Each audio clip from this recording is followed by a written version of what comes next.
Olá, povo de Deus, a graça e a paz de Cristo Jesus, tudo bem com você? Eu espero que sim. Seja muito bem-vindo ao canal Colégio do Discípulo. Para você que está sempre com a gente, obrigado pela força, obrigado por você estar sempre compartilhando, sempre assistindo aí os vídeos, sempre indicando para alguém. Que bom ter você com a gente. Para você que está entrando a primeira vez, seja muito bem-vindo ao nosso canal, tá? Porque esse canal também é seu. Se não é ainda, é porque você não é inscrito. Então você pode fazer esse canal ser um pouquinho seu também, tá bom? Se inscreva aí no nosso canal, dê o seu like, ative o sininho das notificações e você vai nos ajudar muito. É rápido, é de graça, não custa nada, não custa tempo nem dinheiro. Dá para você fazer e você fazendo isso ajuda muito o nosso canal, tá bom? Você que já é inscrito, confere aí sua inscrição, tá bom? E não esqueça de compartilhar esse vídeo com alguém. E comentem, vamos conversar sobre o assunto de hoje, que é um assunto muito bom, é um assunto muito interessante, não dá para fugir desse assunto, é um assunto que todos nós temos em comum. Vamos falar de pecado, tá bom? Na nossa conversa sobre EBD. Fica até o final e vamos sendo juntos edificados pela palavra de Deus.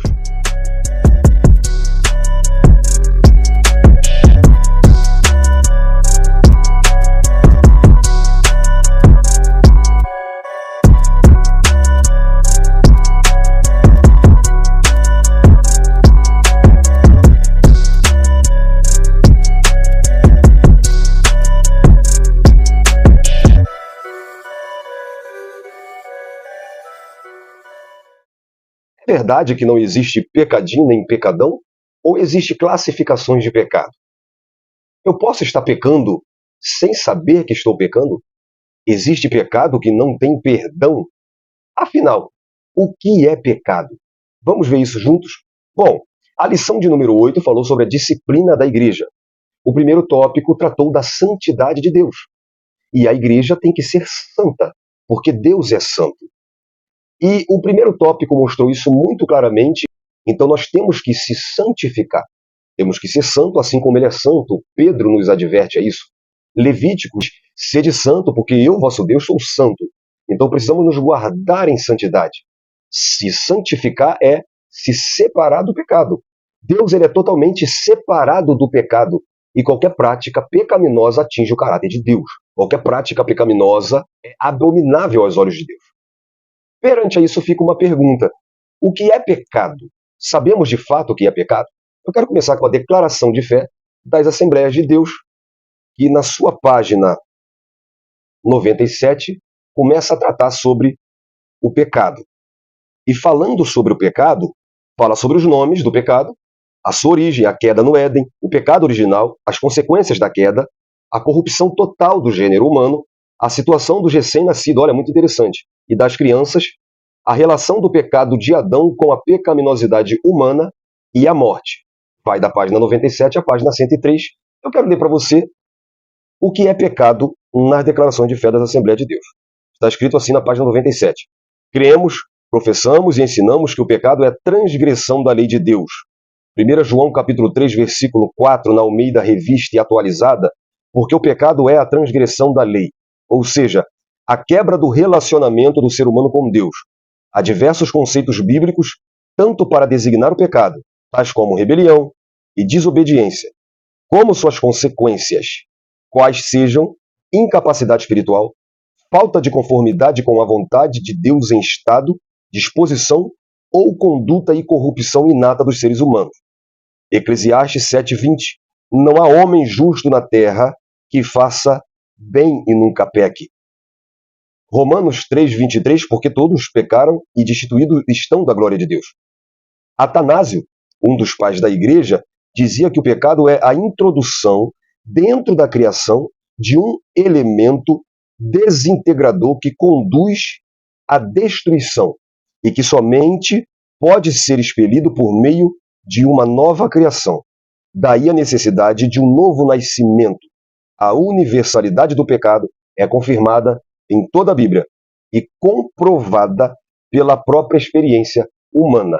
Essa é apenas a primeira página da Declaração de Fé da Assembleia de Deus que fala sobre o pecado. Vamos abranger um pouco mais esse assunto bem rapidinho, caso você tenha ficado com alguma dúvida na lição de número 8, caso você se pergunte o que é pecado, como evitar o pecado. Vamos abrir aqui esse assunto bem rapidinho, num vídeo bem curto e bem simples para simplificar para você. Afinal, o propósito aqui desse canal é que nós venhamos ao pleno conhecimento da verdade. Simplificar a palavra de Deus. Bom, eu vou falar sobre o pecado com a Teologia para Pentecostais, volume 3, do pastor Walter Brunelli, da editora Central Gospel, uma teologia sistemática expandida para pentecostais, tá? Na playlist sobre livros, tá? A gente fala e explica sobre todos os 4 volumes dessa obra sensacional. Tá? O volume 3 fala da antropologia, que é o estudo do ser humano, a martiologia, que é o estudo sobre o pecado, e soteriologia, que é o estudo sobre a salvação. Então, fala do homem, e falando do homem, fala da natureza pecaminosa do homem, que é a martiologia, e apresenta a solução para isso na soteriologia, que é a doutrina sobre a salvação. Bom, ele destaca aqui o seguinte: preferimos começar pelo termo pecado, fugindo um pouco da ordem em que os 3 atos estão colocados no texto bíblico enunciado, optando pela ordem inversa: pecado, transgressão e iniquidade. Então vamos ver o que é pecado, o que é transgressão e o que é iniquidade, tá? Tanto a língua hebraica quanto a língua grega empregam vários termos peculiares para o pecado, transgressão e iniquidade. No hebraico encontramos os seguintes termos: atat, que é pecado; racham, que é culpa, ficar desolado, causar ofensa, transgredir; sosseg, que é errar; pechá, que é transgredir, rebelar-se, revoltar-se; aion, que é iniquidade, ofensa contra Deus; hawalata, que é perversidade, maldade; shaqué, que é mentira, falsidade; maal, que é cometer atos de infidelidade; e boged, que é ir além do permitido. No grego temos a palavra amártia, que é errar o alvo, da onde vem o nome da matéria da teologia que estuda o pecado, a martiologia. Também vemos paraptoma, que é ofensa, cometer atos de infidelidade, transgressão. Também vemos parabases ou paranômia, que é a quebra da lei, tá bom? Também vemos anomia, que é desregramento; adiquia, que é injustiça ou falta de retidão. Também tem no grego asebeian, que é impiedade. A vantagem de se identificar, né, nos originais, a distinção desses termos é de se poder compreender a que categoria de pecado o autor em foco se refere para a maior elucidação da palavra de Deus. Aqui já começamos com o seguinte: existem categorias de pecado, existem tipos de pecado e consequências desses pecados. Então aquela velha frase, não existe pecadinho nem pecadão, é claro que está se referindo a que pecado é pecado, independente se a falha cometida é pouca ou muita. Agora, existe-se sim um pecado maior e um pecado menor na Bíblia. Tanto que nós vamos ver que existe pecado que não tem perdão. Existe pecado para a morte. Vamos ver um pouquinho então sobre isso. Tá? O conceito mais conhecido sobre pecado é errar o alvo. É o conceito mais popular entre os cristãos, que é o amártia que nós vimos aqui no grego. Porém, ele abre precedente para se pensar que muitas pessoas, de certa forma, pecam inocentemente no desejo de acertar. Eles erram o alvo, porém, têm a intenção de agir corretamente. Mas ao usar o termo amártia, o autor sagrado não está pensando genuinamente sobre pecado. Errar o alvo ou deixar de acertar é algo tão corriqueiro na vida que aparentemente não deveria ser levado sempre em conta. Mas as implicações espirituais de se errar o alvo diante de Deus, quando se sabe o que é certo, não podem ser encaradas tão inocentemente. Por outro lado, há termos mais pesados que nos ajudam a entender tanto a intenção quanto a gravidade do pecado. O pecado tem dimensão cósmica e individual. E o pecado na dimensão cósmica, nós vemos que de Adão estendeu-se a toda a geração dos homens, menos a Jesus, é claro. Então, o pecado é uma rebelião coletiva. Romanos 5,12 diz que pelo que como por um homem entrou o pecado no mundo, e pelo pecado a morte, assim também a morte passou a todos os homens, por isso todos pecaram. Nós vimos também Romanos 3,23, que todos pecaram e destituídos estão da glória de Deus. E Romanos 11,32 diz que Deus encerrou a todos os homens debaixo da desobediência. Mas nós temos também o pecado na dimensão individual. Cada indivíduo é responsável diante de Deus pelos seus atos. Apocalipse 20,13.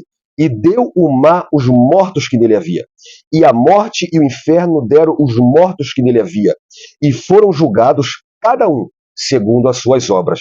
Então, existe o pecado na dimensão cósmica, que é o pecado total, a depravação de toda a humanidade, e existe o pecado na dimensão individual, onde cada indivíduo prestará conta a Deus dos seus erros, das suas transgressões. Por falar em transgressão, todo pecado é cometido contra Deus, porque Deus é santo.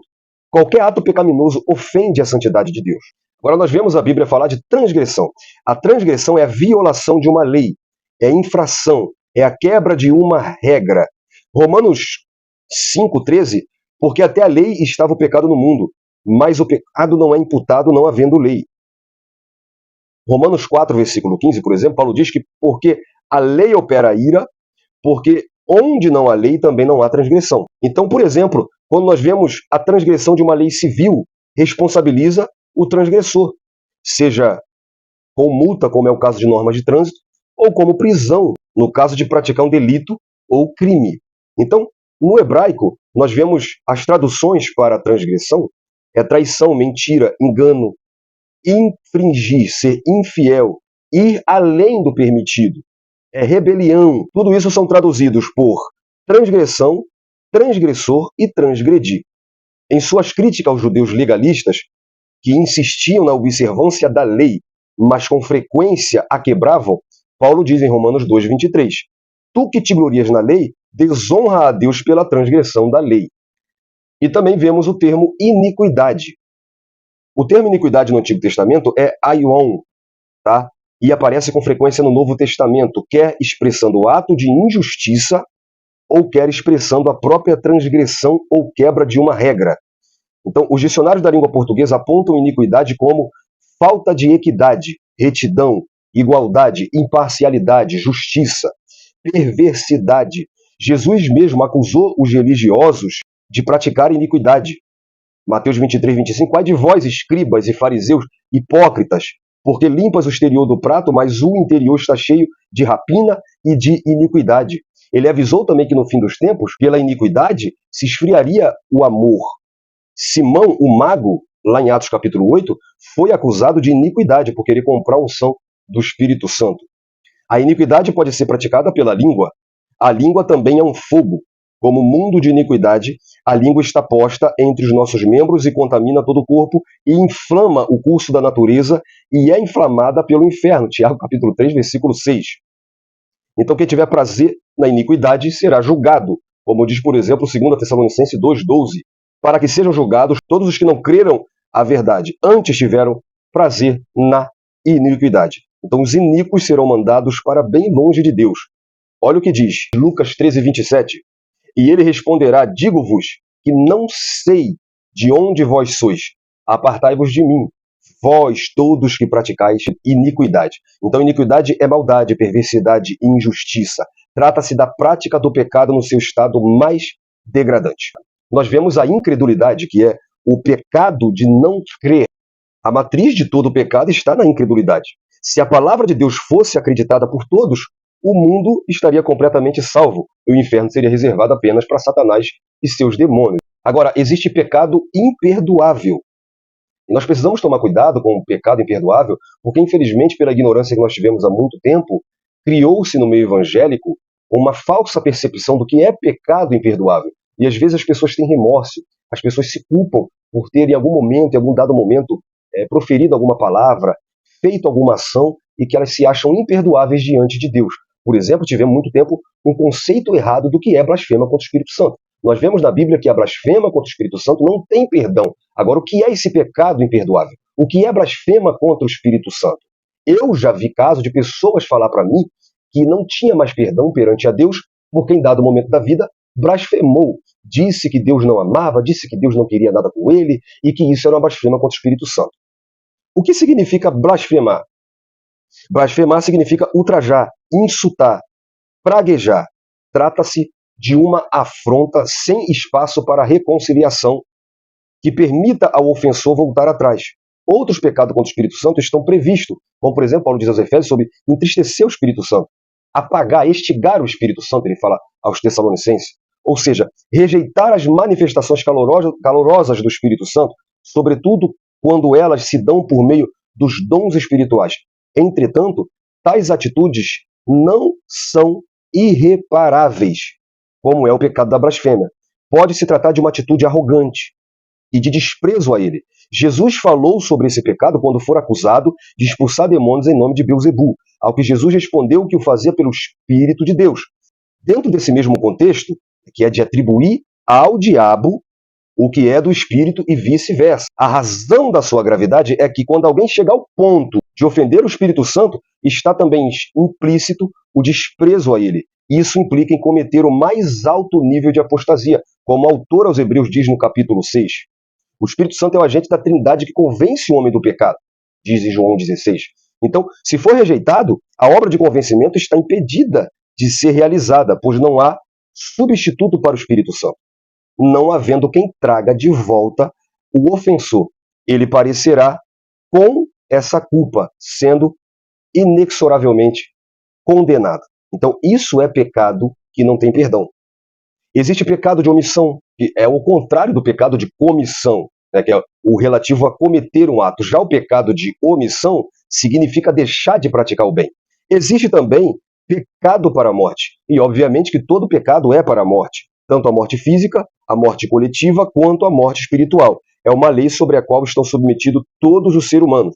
Então, não há pecado que não seja para a morte. Agora, por que a Bíblia diz que há pecado que não é para a morte? Porque visa a distinguir o pecado que não é para a morte física daquele que é para a morte física, pois o salário do pecado já foi fixado, que é a morte, não tem para onde fugir. Romanos 6:23. Então visa distinguir pecado de morte física e pecado de morte espiritual. Todo pecado é transgredir a lei de Deus, é passar da medida, é cometer o que é errado e também deixar de cometer o que é o certo. Fujamos do pecado e nos resguardamos em uma vida de santificação, de separação, porque nós temos que ser santo, assim como Deus é santo. Até um dia chegarmos no céu, onde Paulo diz que alcançaremos a estatura perfeita. Estaremos livres do pecado e de suas consequências. Deus abençoe sua vida, eu espero ter lhe ajudado com esse vídeo, e até o próximo vídeo, em nome de Jesus, se assim lhe permitir. Um abraço, fique na paz.